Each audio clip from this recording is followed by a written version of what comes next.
Hi hello నమస్తే. నేను చాలా రోజుల నుంచి చాలా సీరియస్‌గా చెబుతున్న ఒక ఇష్యూ చాలా సీరియస్‌గా చెప్తున్నా. అదేంటంటే ఎకానమిక్స్‌కి సంబంధించిన నంబర్‌లు, ఫిగర్స్‌లో ఏదో తేడా ఉంది. వీళ్ళు రాంగ్ కాలిక్యులేషన్స్ ఏసి ప్రజల్ని మభ్యపెడుతున్నారు. ఎకానమీ గ్రో అవుతుంది అని. ఎక్కడో తప్పు జరుగుతుంది నేను చాలా రోజుల నుంచి చెబుతున్నా. బహుశా నా వీడియోలు రెగ్యులర్‌గా ఫాలో అయ్యే వాళ్ళకి తెలుసు నేనేం చెప్తున్నాననేది. ఇదే మాట నిన్న RBI governor RBI governor Raghuram Rajan, ex RBI governor, ఆయన ఒక విషయం చెప్పాడు. ఏదేంటంటే రీసెంట్గా former chief economic advisor Arvind Subramanian plus ఈయన రఘురామరాజన్, ఆర్బీఐ గవర్నర్ రఘురామరాజన్, వీళ్ళిద్దరు ఇంటర్వ్యూస్ ఇస్తూ ఒక మాట చెప్పారు. అదేంటంటే మీరు చెబుతున్న లెక్కలకి జరగాల్సిన దానికి ఎక్కడో తేడా కొడుతుంది అన్నాడు. అంటే ఎగ్జాంపుల్, ఎక్కడో తేడా కొడుతుంది అని అంటే అర్థం, ఎవరో ఒక వ్యక్తి ఎగ్జాంపుల్, వాళ్ళు ఎక్కడ చెప్తున్నారు, ఎవరో ఒక వ్యక్తి ఎగ్జాంపుల్, నాకు ఒక పెద్ద ఉద్యోగం వచ్చింది, సూపర్గా జీవిస్తున్నాను, నా లైఫ్ సూపర్ ఉంది, పెద్ద ఉద్యోగం వచ్చింది, నాకు నెలకు 5 లక్షల రూపాయలు అని చెప్పాడు. ఏం చెప్పారు? నెలకు 5 లక్షల జీతము, పెద్ద ఉద్యోగం వచ్చింది, అసలు నేను ఎక్స్ట్రాడినరీగా జీవిస్తున్నాను అని అన్నాడు అనుకోండి. కానీ అతను రోజు నడుచుకుంటూ ఆటోలో వెళ్తున్నాడు అన్న, రోజు నడుచుకుంటూ, లేదంటే ఒక ఆటో పట్టుకొని, లేదంటే పల్లె వెలుగు బస్సు ఎక్కి పరిగెడుతున్నాడు. అతను చూసే వాళ్ళకి చెప్పడానికి ఏమో ఇతను నేను పెద్ద ఉద్యోగం సంపాదించాను, నాకు 5 లక్షల జీతం నెలకి, నేను దుబాయ్లో ఉంటానని చెప్తున్నాడు. కానీ ఈడు చూస్తే పల్లె వెలుగు బస్సుకొని ఏలాడుకుంటూ పోతున్నాడు, బయట హోటల్లో టిఫిన్ సెంటర్లో భోజనం చేస్తున్నాడు, 10 రూపాయలు 5 రూపాయలు. ఏదో తేడా కొట్టిందిగా. ఇది ఆర్బీఐ గవర్నర్కి సంబంధించి చీఫ్ ఎకనామిక్ అడ్వైజర్, మాజీ chief economic adviser Arvind Subramanyam plus former RBI governor రఘురామరాజన్కి ఆ డౌట్ వచ్చింది.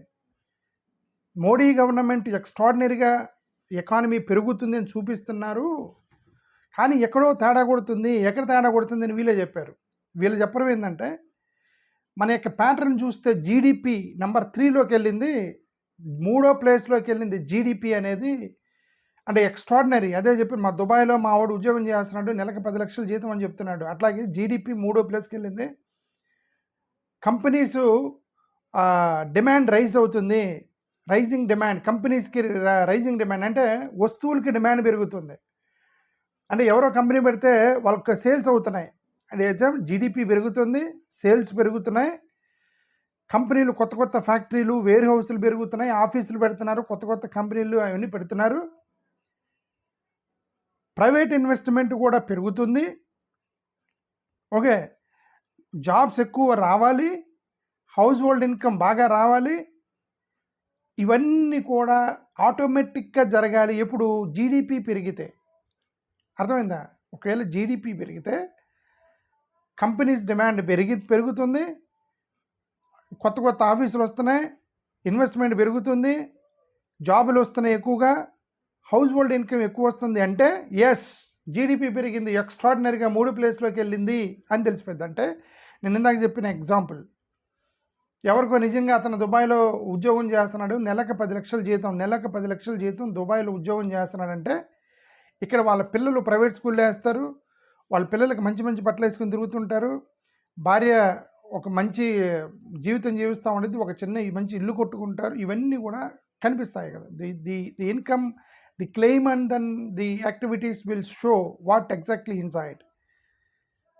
కానీ భారతదేశంలో జరుగుతున్న ఎకానమీని చూసి వీళ్ళకి అనుమానం వచ్చింది. ఎందుకు అనుమానం వచ్చిందంటే, జీడిపి ఎక్కువగా ఉంది, ప్రపంచంలో 3వ ప్లేస్లోకి జీడిపి వెళ్ళింది, ఇన్ఫ్రాస్ట్రక్చర్ స్పెండింగ్ హ్యూజ్ లావిష్గా స్పెండ్ చేస్తున్నారంటే, national highways lavish infrastructure spend చేస్తున్నారంటే, ఒక గంటకి కొన్ని వేల కిలోమీటర్ల లెక్కన వాళ్ళు హైవేలు వేస్తున్నారు, స్టాక్ మార్కెట్ విపరీతంగా స్ట్రాంగ్గా స్టాక్ మార్కెట్ జరుగుతుంది. ఈ 3 జరుగుతున్నాయి, GDP, national infrastructure and stock market జరుగుతుంది.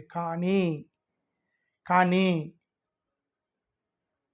ఇక్కడ ఏం జరుగుతుందంటే, ప్రైవేట్ కార్పొరేట్ ఇన్వెస్ట్మెంట్ పెరగటం లేదు, ప్రైవేట్ కార్పొరేట్ ఇన్వెస్ట్మెంట్ పెరగట్లేదు. ఓకే, ఎవరో చెప్పారు, ఏమంటే నేను మంచి ఫేమస్ పొలిటీషియన్ని, నేను I'm very much famous politician in the అని చెప్పారనుకోండి, ఆ ఫేమస్ పొలిటీషియన్ కనీసం కిందకి దిగితే ఒక్కరన్నా వచ్చి షేక్ హ్యాండ్ ఇవ్వాలి కదా ఫస్ట్. యూఆర్ ఫేమస్ సెలబ్రిటీ, నేను మంచి సెలబ్రిటీని అని చెప్పాడు. నువ్వు మంచి సెలబ్రిటీ అయినప్పుడు నీకు ఫాలో అప్ రావాలి కదా.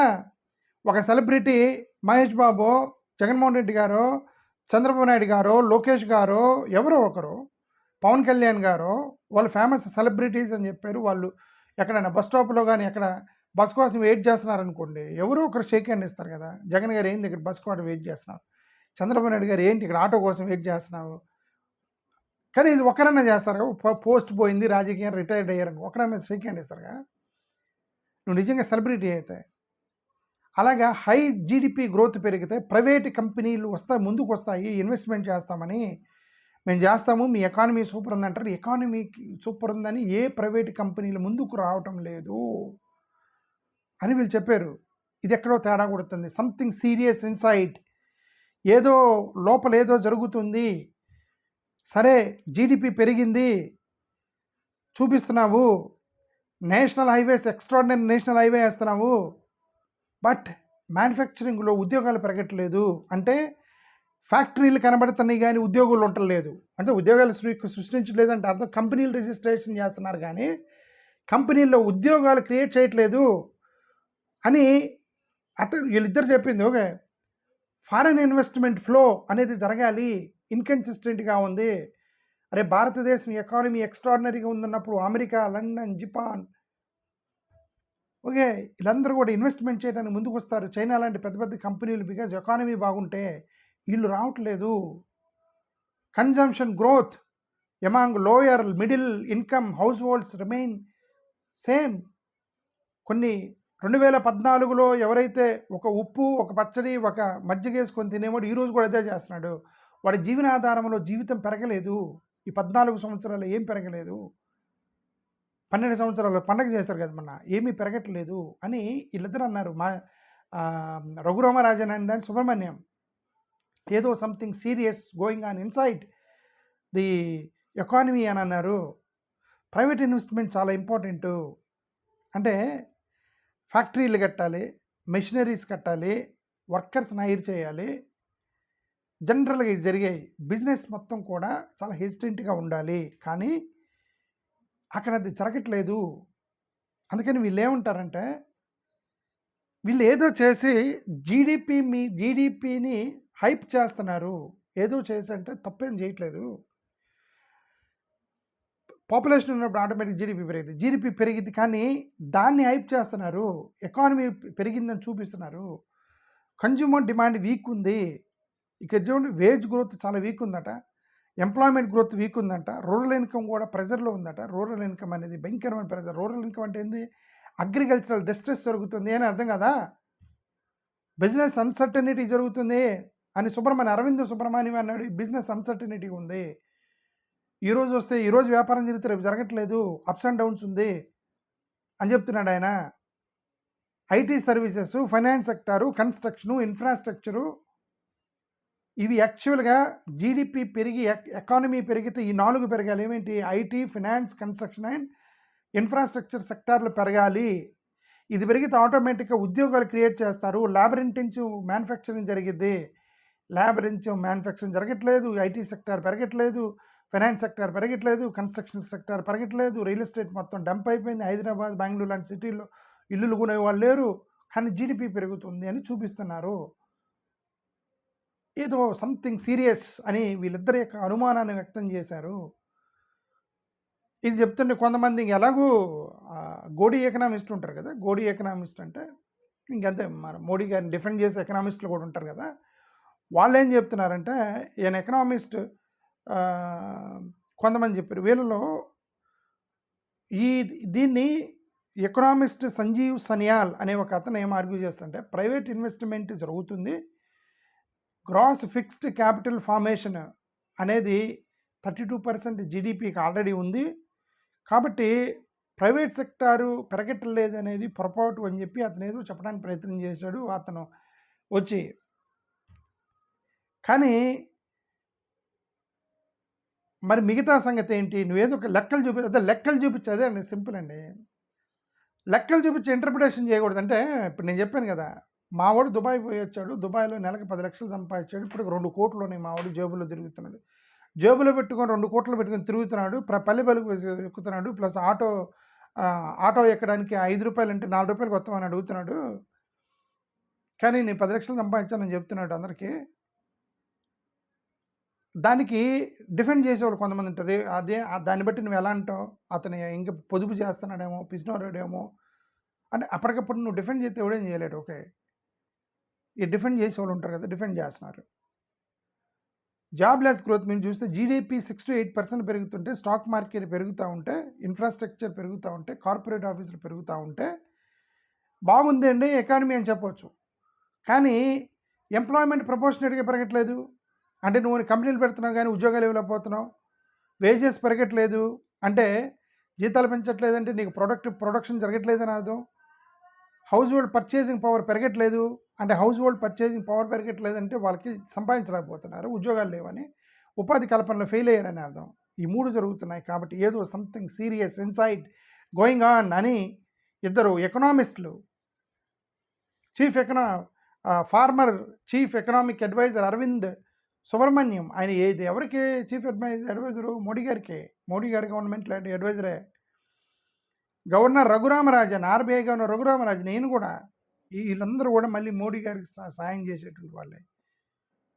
వీళ్ళు ఇప్పుడు పనిచేయట్లా, వీళ్ళు బయటకు వచ్చి ప్రశ్నిస్తున్నారు. Look, something is very serious అని నేను చాలా రోజులు నేను చెప్తుంది. ఇది ఈరోజు ఇద్దరు ఎకనామిస్టులు బయటకు వచ్చి చెప్పారు. ఓకే, డాక్టర్ బిఆర్ అంబేద్కర్ ఒక స్టేట్మెంట్ చేశాడు ఎకానమీ మీద. డాక్టర్ బిఆర్ అంబేద్కర్, అసలు మీకు తెలుసా ఆర్బీఐ పెట్టిందే అంబేద్కర్. ఆర్బీఐని ఒక పెద్ద బ్యాంకు పెట్టాలి, ఆ బ్యాంకు అనేది దేశం యొక్క తలరాతను మార్చేస్తుందని పెట్టిందే అంబేద్కర్. అలా అంటే అంబేద్కర్ ఏమన్నాడంటే, స్టేట్ లెడ్ ఇండస్ట్రియలైజేషన్, అంబేద్కర్ గారు చెప్పింది, state led industrialization, social justice, land reforms, ఈ 3 జరిగినప్పుడే ఈ దేశం అభివృద్ధి చెందుతుంది అని చెప్పాడు అనమాట. ఏమేమి చెప్పాడు? సోషల్ జస్టిస్ ఎట్లా జరగట్లేదు, సోషల్ జస్టిస్ అలాగే జరగదు. ముస్లిమ్స్కి వద్దంటారు, క్రిస్టియన్స్కి రిజర్వేషన్ ఏమని అంటారు, దళితులు ఆదివాసీలు వాళ్ళు ఎత్తేసి అక్కడ కంపెనీలు పెట్టేస్తున్నారు. సో సోషల్ జస్టిస్ అంటే అది కళ, అది ఇంకెన్ని సంవత్సరాలు పట్టిద్దో చూడాలి. సోషల్ జస్టిస్ ఎప్పుడు రావాలి దేశంలో అనేది.